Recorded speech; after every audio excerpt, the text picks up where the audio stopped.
In this video we learn about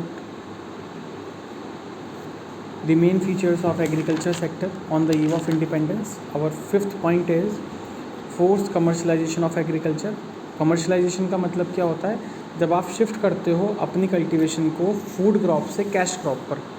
तो commercialisation of agriculture refers to the shift from the cultivation from self consumption to cultivation for the market. British rules promote shifting of crops from food crops, rice or wheat to the cash crop, indigo, jute and cotton. The farmers were forced to accept advance payment for the cultivation of indigo. कि वो क्या करना चाहें, Indigo ही उगाना है, उसके लिए advance payment भी एक्सेप्ट करना पड़ता था उन्हें.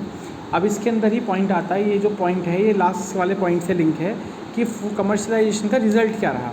तो commercialisation of agriculture result in famine, इससे भुखमरी होनी शुरू हो गई थी. फैमाइन क्या है? Shortage of food grains. During the British rule agriculture was the commercialised to feed up the basic need of the British industry for the necessary raw material indigo, cotton and jute. ज़्यादातर जो British time पे जो agriculture था उसे use करा गया कि अपनी इंडस्ट्रीज़ के रॉ मटेरियल को पूरा करने के लिए. To keep running their industries, this fall in the production of the food crop result in the frequent famine. इसकी वजह से फ्रीक्वेंट फैमाइन भी हुई थी. कब हुई थी? The great famine of Bengal 1969 to 1970 और 1943. 3 मिलियंस ऑफ पीपल डाइड. उससे पहले हमने कहा स्मॉल एंड फ्रेगमेंटेड होल्डिंग. तो स्मॉल फ्रेगमेंटेड का मतलब है कि आपके पास जगह है तो, मगर वो अलग अलग जगह है. आपके पास एक जगह, आपके पास कोई भी लैंड नहीं है. फ्रेगमेंटेड और स्मॉल होल्डिंग है, जिससे आपकी कॉस्ट ऑफ प्रोडक्शन बढ़ जाती है कि एक ही चीज़ तो आपको सारी एक जगह पे मिल जाए और वही ज़मीन आपको 10 जगह मिल जाए, तो आने जाने का खर्चा भी होता है. तो इसमें कहा इसने land holders for small and fragmented a piece of air and the piece was there. मतलब 10 बीघे अगर आपके पास ज़मीन है तो एक बीघे के 10 टुकड़े हैं, तो फ्रेगमेंटेड हो गई. Land holders for uneconomic yarding, low productivity and higher cost. और इसकी वजह से प्रोडक्टिविटी कम और उनकी जो कॉस्ट थी वो कैसी रहती थी? ज़्यादा रहती थी. The foundation of the British Empire in India was laid by the battle of Plassey found in 1757. की कब आया था? तो ये चीज़ इसमें है. The partition of India has a negative effect in the Indian agriculture. Only 65% of food grain areas, over 82% of population rich food producing areas went to Pakistan. इसमें एक क्वेश्चन आपको एडअप करना है कि पार्टीशन से कौन सी क्रॉप आपकी अफेक्टेड हुई थी, तो आपको वो लिखना है कि जूट क्रॉप आपकी सबसे ज़्यादा अफेक्टेड हुई थी ड्यू टू पार्टीशन. जब पार्टीशन हुआ था तो आपकी कौन सी क्रॉप अफेक्टेड हुई थी? Jute crop. जो बेसिक जो वहाँ के फॉरेस्ट थे वो पाकिस्तान में चले गए थे, इंडिया के पास कुछ भी नहीं था.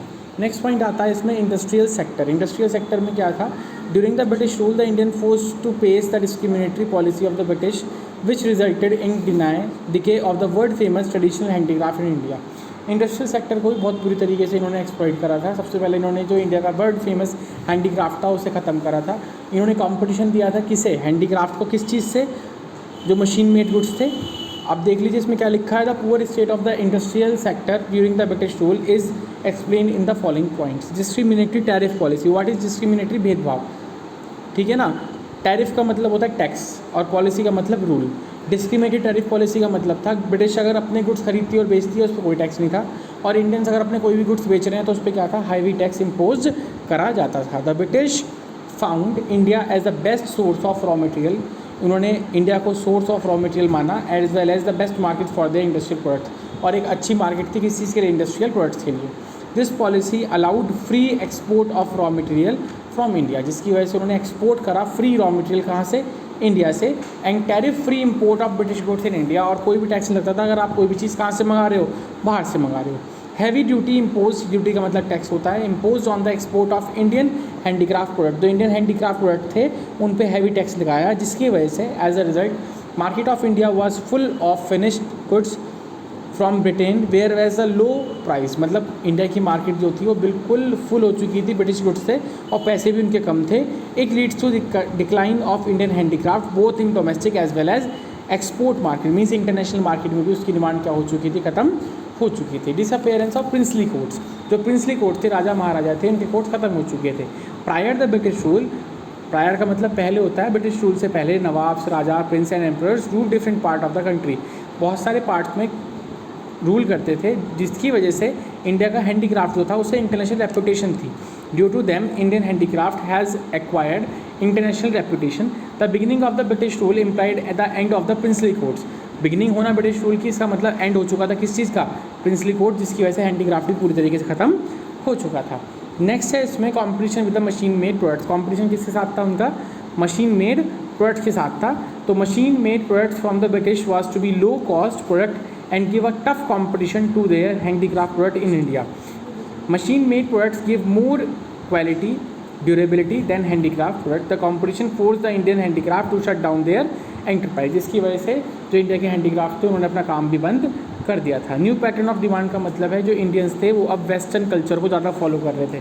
तो इसने कहा owning to the impact of the British culture a new class humours in India they even which was even to adopt the western life style. उन्होंने क्या यूज़ कर लिया था, वेस्टर्न लाइफ स्टाइल, मतलब बाहर की चीज़ें यूज़ करना, बाहर का लाइफ स्टाइल यूज़ करना, वहाँ जैसे घर बनाना, वहाँ जैसा पहनावा रखना। This change the pattern of demand, जिसकी वजह डिमांड पूरी तरीके से बदल चुकी थी against the Indian product and in the favour of British product. के अगेंस्ट हो चुके थे किसके, इंडियन प्रोडक्ट्स के, और फेवर में किसके थे, आपके ब्रिटिश गुड्स के। In this process Indian industry turn to finish, इसकी वजह से इंडिया की जो इंडस्ट्रीज थी पूरी तरीके से खत्म हो चुकी थी।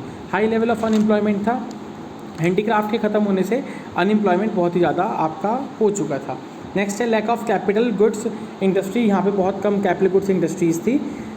There was hardly any industry of capital goods to promote the further industrialisation in India. बहुत ही कम इंडस्ट्रीज़ थी जो किसे फॉलो करती थी, इंडस्ट्रियलाइजेशन को इंडिया के अंदर।